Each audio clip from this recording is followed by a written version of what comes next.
Narito tayo ngayon upang matunghayan ang nakakakilig, napaka-sweet at talaga namang sobrang inabangan at nagtitrending na love story ni Kalingap Tata at ni Ate Princess.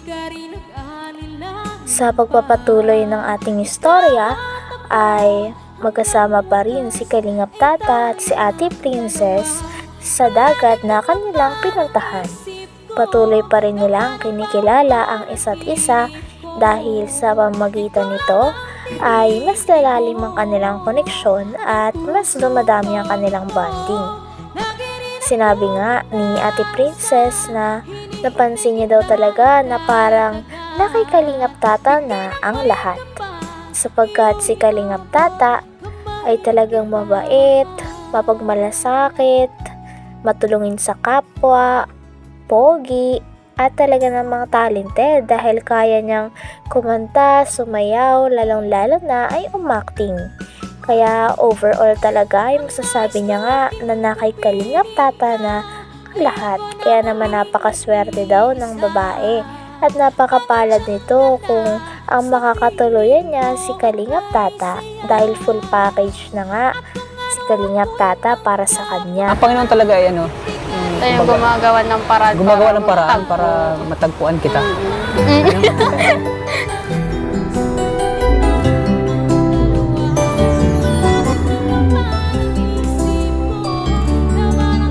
Lumalapit ka, kumakabog ang puso ko. Matagpuan kita at makilala. Makilala kong katulad mo na napakaganda, napakapait. Siyempre, excited ako dahil nakilala ko yung tulad nyo, yung pogi, yun, wala nang hanapin pang iba kasi nasa'yo na talaga lahat. Totoo? Di biro? Baka Di ba biro? Siyempre totoo yun. Baka nagbibiro ka lang. Totoo po yun. Siyempre nakikita naman. Galing ba talaga sa iyong puso? Galing po. Bukal po yan sa puso. Oh. Parang hindi ko nakakita. Nakatago po. Pinapatawa mo naman ako, Princess. Alam mo, para kang si Si ano po? Yung nakatira sa dagat, sa tabing dagat. Si Marimar? Si Marimar, oo, Marimar. Kulang na lang yung aso. Wala na yung aso eh. Naman, naglang aso. Ayan. Alam mo, nawawala yung problema ko, nawawala yung stress ko pag kasama kita. Nabubuo yung araw ko pag kasama Sana Uy, you're the reason why I'm so happy. Wow. Yes. Uy, English yun ah. Yes, of course. You're the reason that I am happy always. Despite man sa mga pagsubok na dumating sa buhay ko, despite sa mga nangyayari sa buhay ko, no problema. nagpapasalamat ako dahil dumating ka.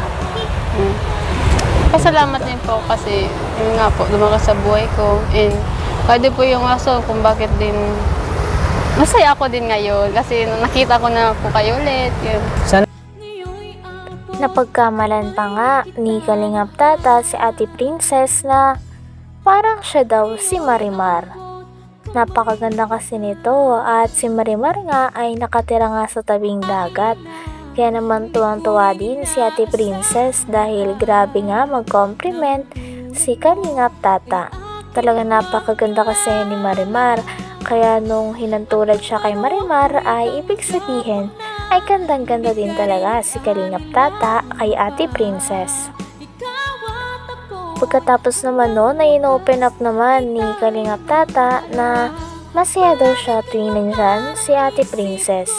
Nakalimutan niya raw ang mga problema niya sa buhay at mas lalong gumagaan ang kanyang pakiramdam dahil nandyan si Ate Princess. Sa tuwing nakikita niya kasi si Ate Princess ay buo na daw kaagad ang kanyang araw.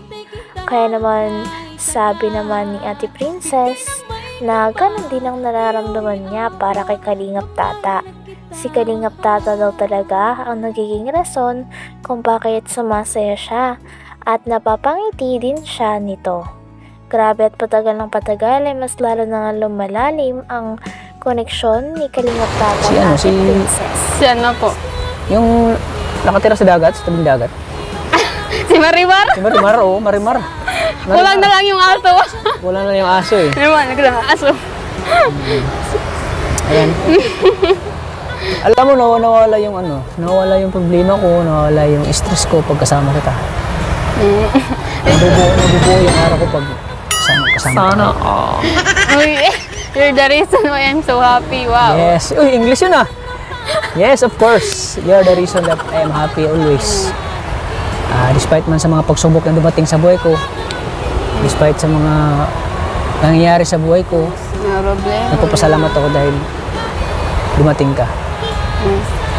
Pasalamat din po kasi yun nga po, lumakas sa buhay ko. And pwede po yung aso kung bakit din masaya ako din ngayon kasi nung nakita ko na po kayo ulit. Yun. Sana magtuloy-tuloy pa itong natin, yung Sana. samahan natin.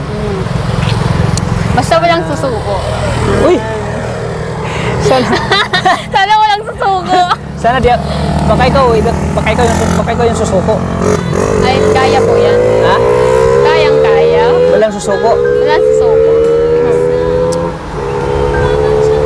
Kasi marami kasing natuwa sa atin. Marami tayong napapasaya. Oo nga po. Dahil Sana sa... magtuloy-tuloy pa.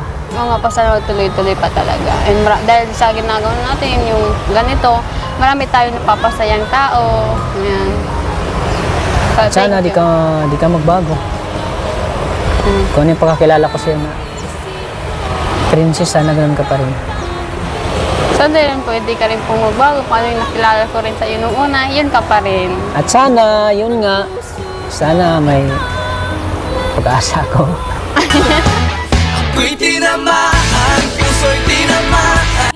Napag-usapan nga din nila na habang tumatagal ay dumadami daw talaga ang mga tao na sumusuporta sa kanilang dalawa. Maraming ang natutuwa at mas lalong maraming kinikilig dahil sa bagong love team na nabuo sa kanilang dalawa. Kaya naman sabi nga ni Kalingap Tata ay wala daw susuko. Sabi din naman ni Ate Princess na hindi rin daw siya susuko dahil gusto niya rin na makapagpasaya ng ibang tao. Parehas nga sila ni Kalingap Tata sa mga ugali at talagang swak na swak sila kaya nakakakilig lalo. Uy!